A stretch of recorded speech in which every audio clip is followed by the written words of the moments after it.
So, before we go into the questions, I just want to let the club members know that if you have any follow-up questions or any like separate questions that come up, feel free to type them in the chat or unmute, and then I can ask them uh, at the end of the section that we're doing. So, let's get started. So, first section is just general election questions that we received. So, for us, most of us are juniors in high school right now, which means that we'll be able to vote in 2022, which would be midterms. So, can you please explain the importance of like why midterms are almost as important as the presidential elections and why we should vote then as we would in a presidential election? I would be happy to try. So thank you again for having me. So Ricky, it's a pleasure to be here.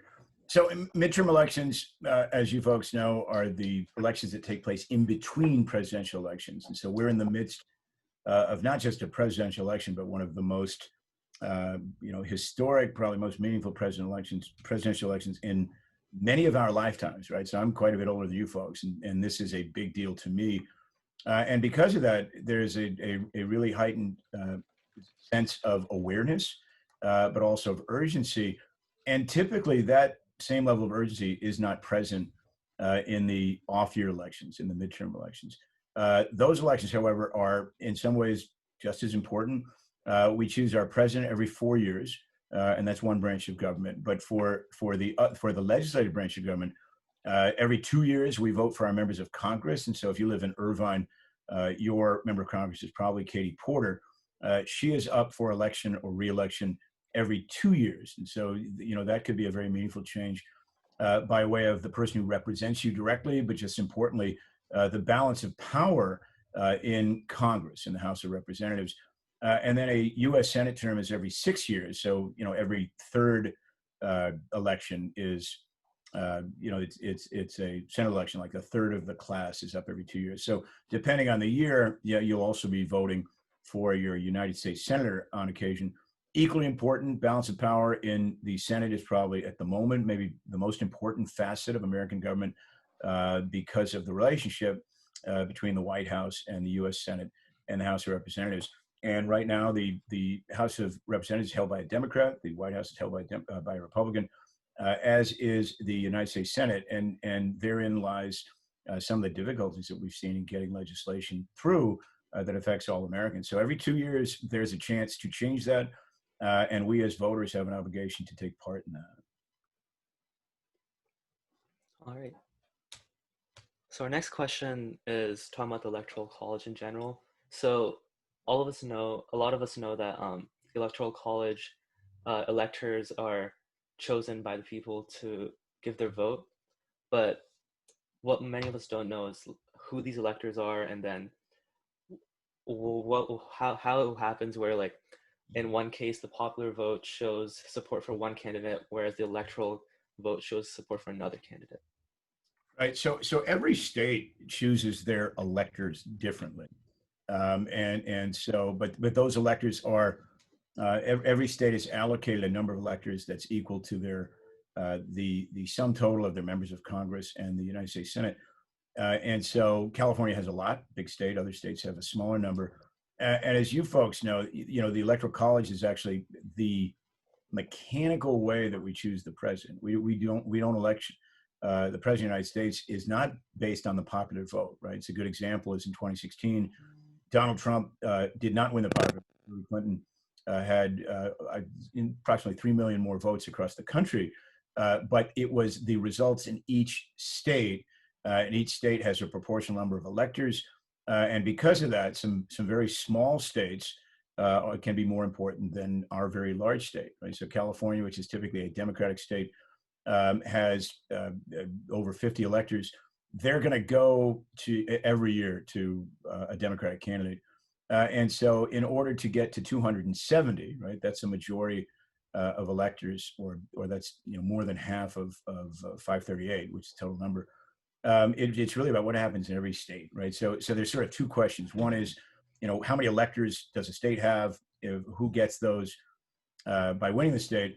And then most states have a winner-take-all program, right? Where if you win the state, you get all the electors. But there are a couple other states, Nebraska being one, where they've written into their state constitutions where it's by congressional district, and so in Nebraska you could split the electors, and then the question about who are the actual people who serve as electors. They get chosen, but typically they are doing sort of the formality that happens after the election and formalizing the vote. There have been lawsuits recently about electors who have changed their vote, have decided to vote other than the results of that state would suggest.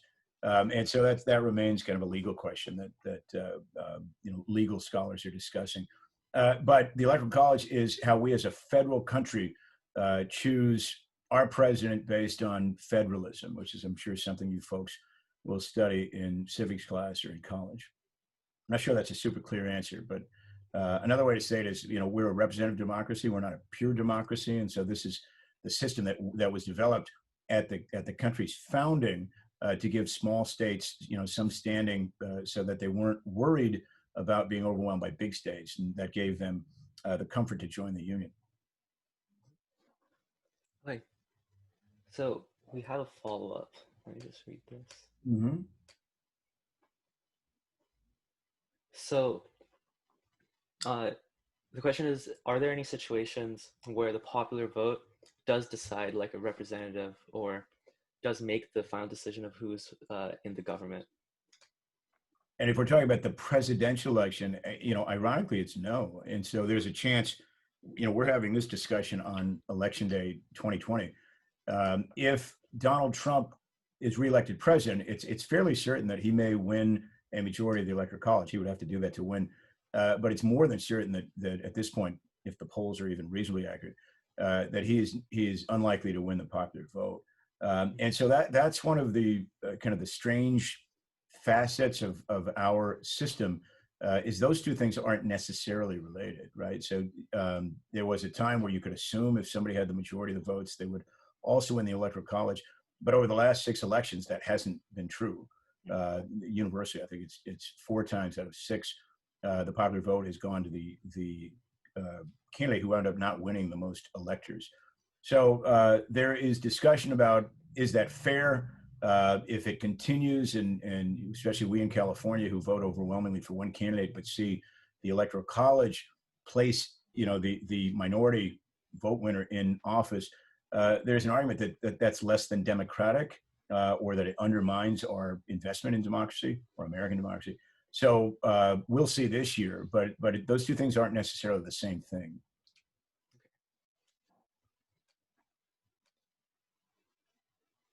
Okay, so this question, we're seeing, we all know about the two-party system, but there's always like the third parties or the independents that are always part of the election, but we never really like know who are the third parties that are like part of it. So do you think there'll be a point where independents get the same amount of, or we can say like screen time as the two major parties some point in our American politics?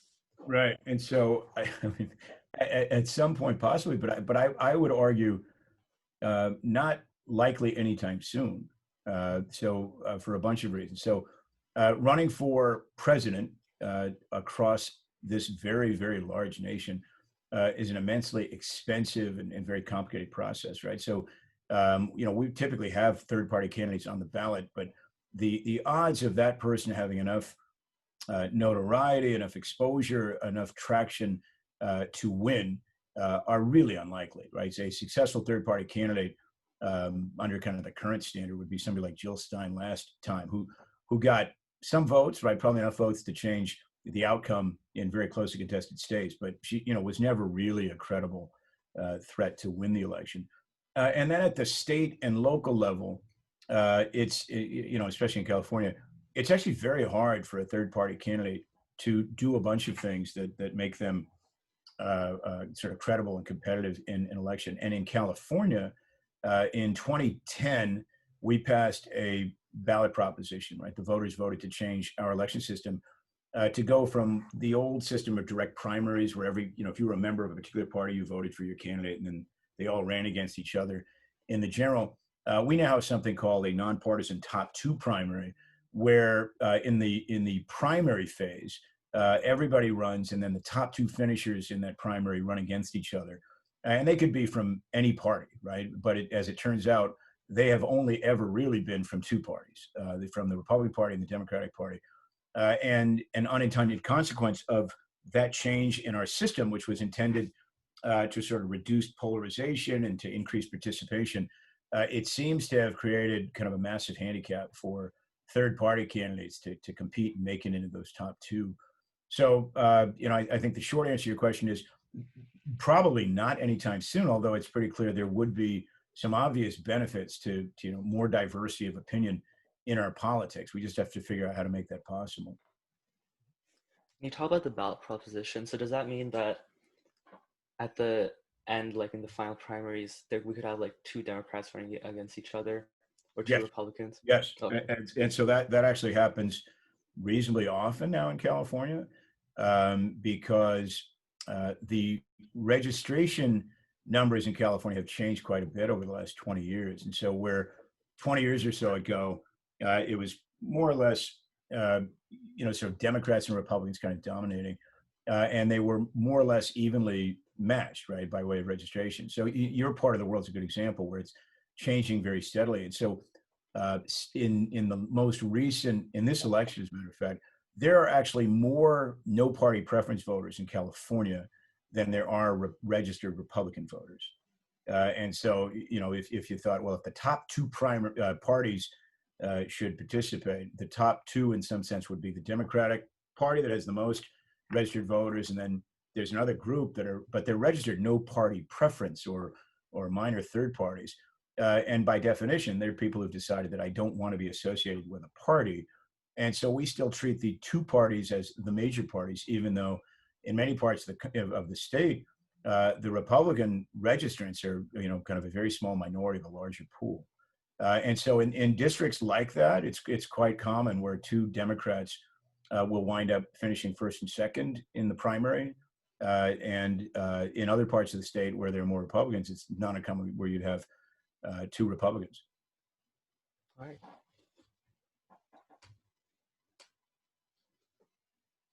Okay, so yeah, I think this kind of builds off of the third party question. So how is it? So in the Democratic primaries, we saw like a large amount of people running to be the Democratic ticket on the ballot, right? Mm-hmm. So how's it that like some of these people ran in 2016 and then ran again, but then there are a lot of new people who are running. So how is it that those people get the traction and then the amount of funding or the amount of like ability to actually reach the spotlight?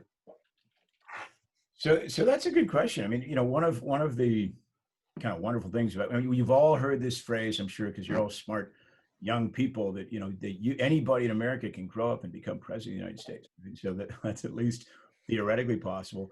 But it's actually true that anybody can run for president of the United States, right? And so all you really have to do is figure out how to collect the necessary signatures and file the necessary fees to appear on the ballot in a particular state. And so we wound up in the most recent presidential cycle with a lot of Democrats who were running to be the Democratic nominee for president. And that takes place across the whole country. And by the way, our no party preference, or nonpartisan primary, I should say, does not apply to the presidential race. So in the primary, for everything below president, Congress, legislative offices, that's where you have this top two nonpartisan system. But the two parties still control the presidential primary system. And so to be a candidate in the Democratic primary or in the Republican primary, all you have to do is file and then go figure out how to get everybody's attention. The reason there were so many Democrats this last cycle, but no Republicans, or by the time it got to California, was we had a Republican incumbent. And President Trump was very well established and obviously running for re-election. So there wasn't a big appetite within his party to challenge him because there was no Democratic incumbent and because Barack Obama had retired. That was an opportunity for lots and lots of ambitious, accomplished people to make a claim that they were the best qualified candidate. And they duked it out over, over probably 3-4 months. And by the time we got to Super Tuesday and the March primary in California, there was still, I think, 10. And then it sorted itself out relatively quickly. And so that's how we do it, right? So, we do it. There's, the people get to choose. The party plays a role in sort of allocating resources and giving support. But it's not like parliamentary countries where there's already an obvious candidate to run for prime minister, for instance. Ours is a kind of a more entrepreneurial system, for good or ill, and that's how we do it. All right. So that concludes the general election stuff. So does anyone have any questions at this point? All right, if there are no questions, let's move on. So how do you suggest someone who's below the voting age to get involved in politics, or like somehow get their word heard or their voice heard? So the thing about politics is it's really about people. It's about people trying to figure out how to touch as many of their neighbors, so their neighbors will when given the opportunity, vote for them. And when you think about what voting is, in essence, voting is how we as citizens hire the people who work for us at the various levels of government. And so, above and beyond the presidential election, which obviously is a huge undertaking, every 2 years or so, sometimes even more often, there are elections for all manner of offices, right? To include city council. If you live in Irvine, you've got a city council there that every 2 years has either two offices or three offices up for election, re-election. Every 2 years, you have members of the state assembly who are running for election or re-election. Every 4 years, you have members of the state senate or seats that are up for election or re-election.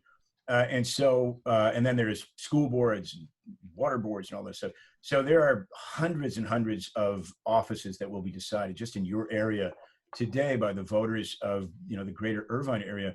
And so you as young people may not be able to vote yet, but you can play a huge role with any of those campaigns in helping the candidate of your choice get those things done that make an impression on their neighbors, on other voters, and hopefully secure enough attention and votes to win them election.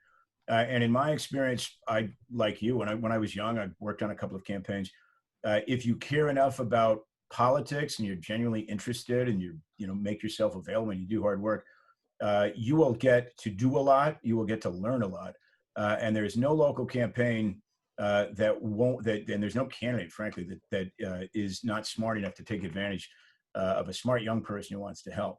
So the things you might wind up doing are helping at events, handing out literature, helping with questionnaires, those kinds of things, depending on your skills.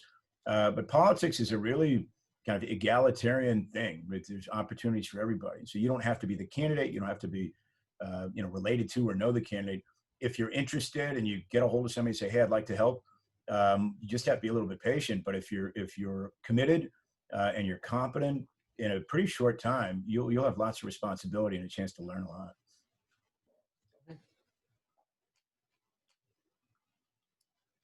Okay, so this kind of feeds into why did you get involved in politics, and like what would you suggest to people who are interested in getting involved in politics? What should they do to learn more? So the fact that you're all here suggests to me that you're probably more interested in, you're probably better informed about politics and civics than most people. I'm always impressed, as a former member of the legislature, I'm running for election actually today, that when I talk to the average person, I'm always struck that what happens at every level of government actually affects all of us.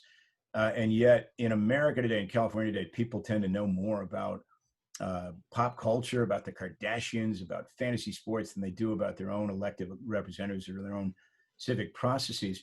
And these things are important, but you have to, first of all, educate yourself well enough to, be in a position to sort of to care and to want to make a difference.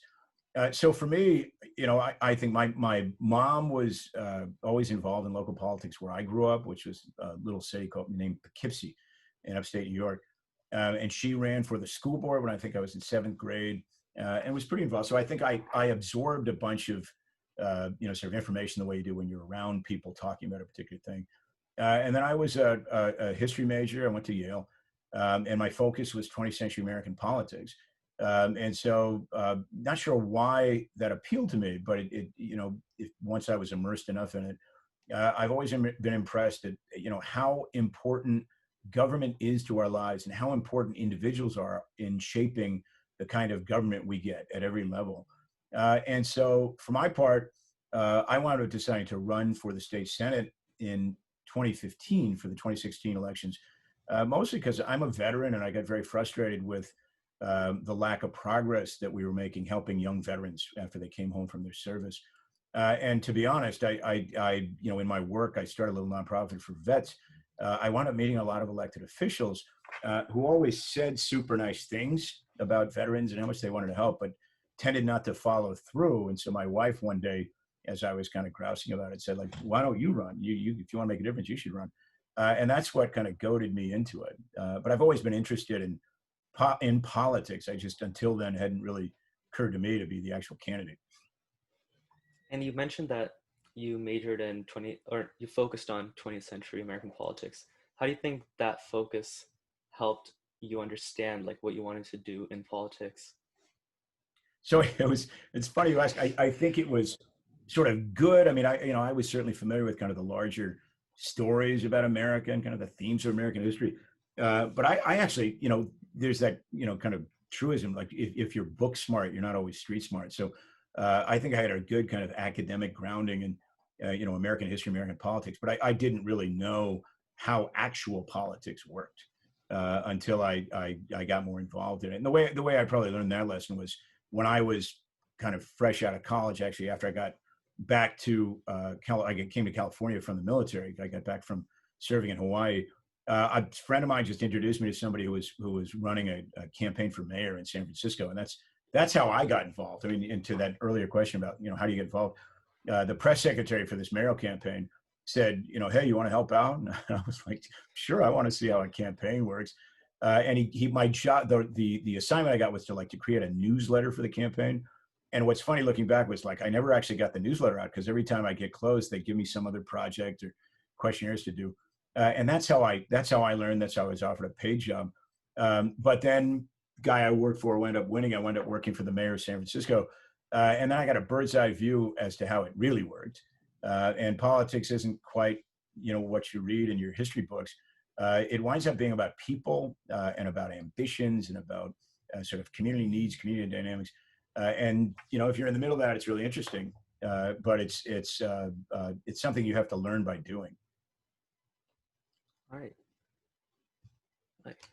So now we have more questions about local politics because most people are familiar with what happens with presidential elections, and then most of us are familiar with the House and the Senate, but we're not really. I don't think people have the ability, aren't able to differentiate what the purpose of state level politics is, and then how they help their specific districts, and then how federal level politics do the same thing. Right. So all states in the United States have their own state level government. Most of them are, kind of a reflection of the federal system, right? So California is one of those. So we have an executive and the governor. The governor is same as the president in the federal system. And then there is a state Senate and a state assembly. That's the equivalent of the U.S. Senate and the U.S. House of Representatives. And there's also a state constitution, which covers everything, effectively not covered in the national constitution that pertains directly to our state and the governance of our state. And so state government is the entity that actually runs this state of California, to include things like paying for school, to include things like funding the UC system, the Cal State system, to include paying for roads and healthcare and a whole bunch of other things. So there's a relationship between the state and federal government, but in many cases, the things that affect us the most actually emanate out of Sacramento, out of state government. That's the state capital. And so within that, you have 40 state senators. This state is about 40 million people. It's divided up into even districts of just under 1 million each, and each of them has a state senator. And then there's 80 assembly districts, and they're exactly half the size of a Senate district. But functionally, it's exactly the same as the federal government. It's just the state government does the work of all the state functions, and the federal government does national things like defense, national infrastructure, all those things that our Constitution sort of provides for, and then the rest is left to the states. And so, why would state government be important? Because in many cases, it actually has a bigger impact on our lives than federal programs. And yet, to your point, many people are more familiar with, sort of the narrative at the federal level than they are at the state level. And to build off of that, do you think there's certain policies, certain topics, like in the federal government, we have a lot of people, a lot of the lawmakers try to focus on more large scale issues such as climate change. And then at the state government, we're doing the same thing, where I think Governor Newsom passed like a couple of legislation, a couple of pieces where it's like to reduce emissions through cars and automobiles, stuff like that. So do you think the difference, we've seen more like state level stuff, state level governments achieve more when making progress with similar issues that the federal government is doing. So do you think there's a reason like state level is, I don't know if we would say accomplishing more, but like getting more things done with things such as climate change? So that's a good point, a good question. So, California, because we're reasonably cohesive politically, and have been, kind of more progressive than many states for many years. We've been leaders in, a number of issues, including environmental issues. And so, one of the benefits of California leading on these issues is we're such a big state, and for instance, we're such a big market for automobiles.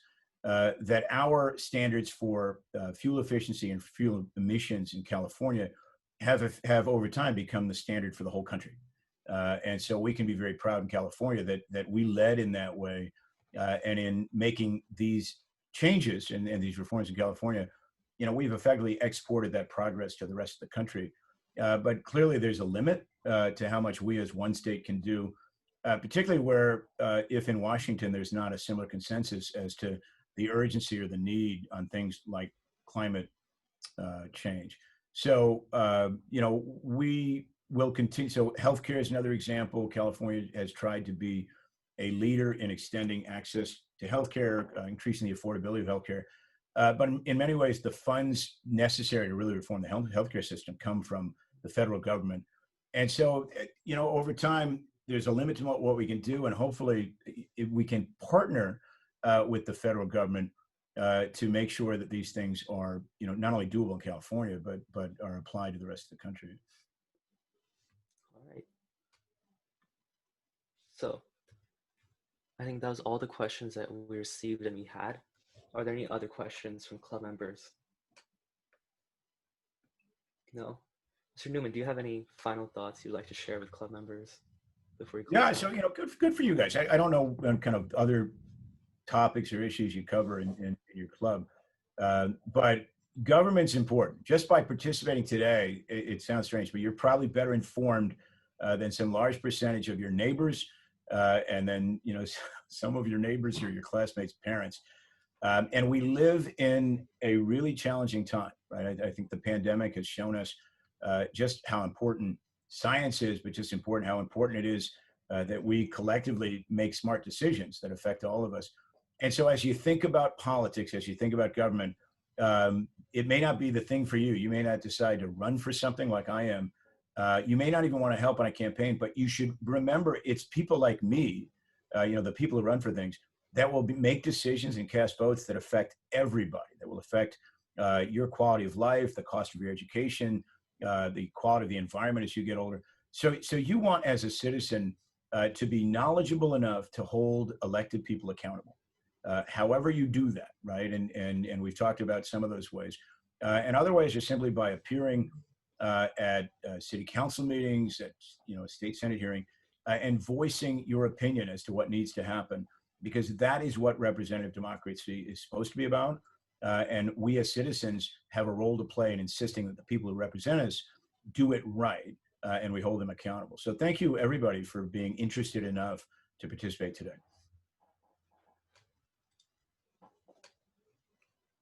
All right, so if club members have any more questions, or you have questions that come